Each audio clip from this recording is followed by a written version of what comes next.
Hi, Lee McQueen here, just giving you my thoughts on episode 9, or week 9 as it is on The Apprentice. The task this week was to make a biscuit, and team leader's done extraordinarily well. Again, Helen, she seems to be definitely the person to beat at the moment with regards to not only her performances in the task but as project manager. She's now smashed all records. She's won 9 on the trot. And 2 as project manager as well. And this week was no different. She project managed really well. But I think this week we saw Jim come out really well. First week, 2 weeks or so, we saw Jim as a front runner. And then he's got a bit quiet, been off the ball. A lot of people started kind of coming onto Jim's back, saying it was a bit underhand in the way he kind of sells and stuff, and including myself. There's a few things that I didn't sit comfortable with me, but I think this week we saw him. Yes, he was elaborating, wasn't he, with the amount of £20 million of advertising on the TV side of things. But nonetheless, he was the one that's effectively secured an 800,000 unit order from Asda for their biscuits, which was the Star biscuits, very high in fat. Very high in hyperactivity, I would have thought, for the kids, but nonetheless suited Asda because they bought 800,000 units. On the other side, unfortunately, Zoe, I think it was her 3rd time in project managing, showing that she would put her hand forward for lots of things.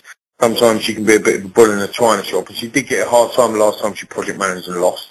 And I backed her. I thought she'd done well. She lost it on task day 1, and she got it back on day 2, even though they lost by £8. Unfortunately, this time wasn't the same.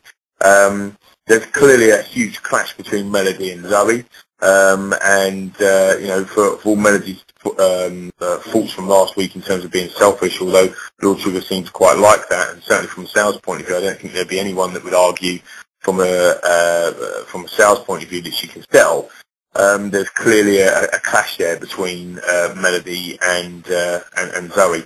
And Zoe was quite forthright with her views on that, and I don't think she should have been. You know, she brought the team morale down, even though she was project manager. She should be looking at trying to make sure that they win the task first and foremost. And to get no orders from their biscuits, their packaging, I thought looked good. I think it got criticised in the programme. I thought it looked quite good. I thought it looked good on, you know, as a premium product.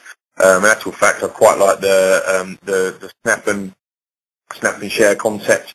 I think again that was quite good, but they clearly fell down on the product. I think that they clearly fell down on the way the product tastes. And actually, you know, you can make all the packaging lovely in the world, but if the product's not good, no one's going to come back and buy it. Which is the point that Lord Sugar was making.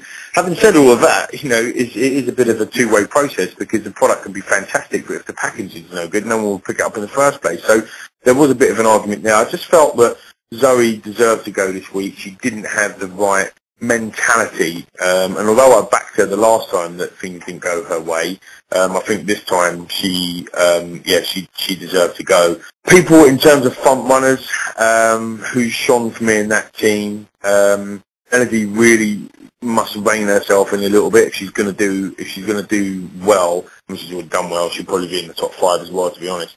After Lord Sugar backed her the week before, but you know, she needs to kind of rein it in a little bit. She's a little bit, you know, my idea is the best, and that's the way it's going to be. So she needs to sort that out. I think Susie again has done no harm to herself. She was on the losing team. She can come across a little bit, you know, I suppose meek and mild, to use a point that some of their teammates were using a couple of weeks back. But she has project managed twice and won twice, so I think she could be she's one to watch. I mean, definitely, I think she'll be in the final 5. I think the one that sticks out for me, which is a shame because, you know, it's a recruitment. I always back the recruitment industry people. Obviously, I won it as somebody being from the recruitment industry. Is Natasha. She sticks out as a no-no for me. She couldn't get involved this week on the pitches. She couldn't really get involved. She's kind of on the peripheral. You know, I think that's because people kind of just have to let her have what she needs to have and try to move her on. Nobody really, you know, she's not engaging enough. Nobody kind of engages with her on that side.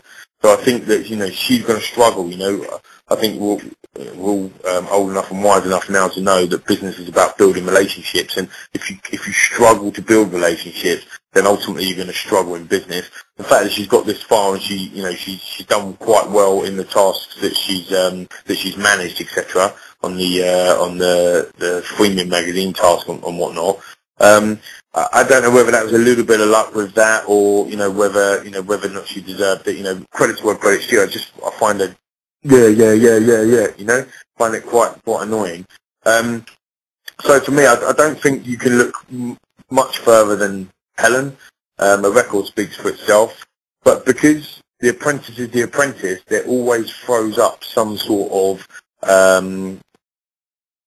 don't know, surprise or some sort of underdog. For example, when I won, it was pretty much billed in the media that Claire Young was the favourite, and then I went and swept away with a big prize. So I think there might be a bit of a twist and a turn to come yet. It's very difficult to second guess Lord Sugar, but my tip would be now that Jim will probably win, and that Tom or Natasha will be fired this week.